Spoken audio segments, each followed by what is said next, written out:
Hello everyone. তো আমার হাতে কি দেখতে পাচ্ছেন? ভাইরাল সেই ওয়াল হ্যাঙ্গিংটা, যেটা সবার বাসায় আছে, যারা অনলাইন থেকে অর্ডার করে নিয়ে ঘর সাজাচ্ছে। তো আমি কিনবো না, আমি নিজে হাত দিয়েই বানিয়েছি।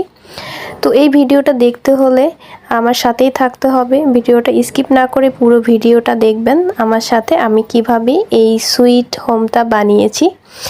তো আমি এখানে এইগুলো আমি কাগজ দিয়ে স্টিকগুলো বানিয়ে নিয়েছি, তারপরে গাম দিয়ে লাগিয়ে দিয়েছি। এরপরে আমি এগুলোর উপরে সুন্দরভাবে 3 কালারের 3টাতে কালার করে নিয়ে নিব।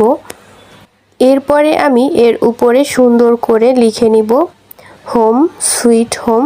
এগুলো সুন্দর করে আমি এক এক করে লিখে নিয়েছিলাম। এই ভাইরাল হ্যাঙ্গিংটা সবার বাসায় আমি ভিডিওতে দেখি, কিন্তু আমার বাসায় ছিল না, আমি কিনি নেই। তারপরে ভাবলাম যে না, এটা আমি একটু বানিয়ে নেই। তো আমি এখানে কেলে নিয়েছি, আর কেলেগুলো আমি এখানে বল বল করে এই লেখার উপরে সাজিয়ে দিচ্ছিলাম। আমার এখানে কোনো গামের প্রয়োজন হয়নি, যেহেতু কেলেটা আমি সাথে সাথে বানিয়ে এখানে বসিয়ে দিয়েছি, তাই এখানে এমনিতেই লেগে যাচ্ছিল। তো যদি শুকাই নিতাম তাহলে আমার গাম প্রয়োজন হতো। তো আমার কিন্তু ওয়াল হ্যাঙ্গিংটা প্রায় রেডি হয়ে গিয়েছে। এবার দেখার পালা। এই যে আমার কিউট সুইট হোমটা কিন্তু রেডি হয়ে গিয়েছে। এবার এটাকে আমি দেয়ালে টানিয়ে দিব।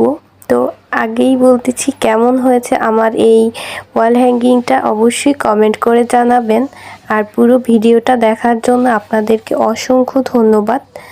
আমার ওয়াল হ্যাঙ্গিংটা এখন এখানে টানিয়ে দিব। তো কেমন লাগতেছে একটু জানান তো। কিউট লাগতেছে খুব, তাই না?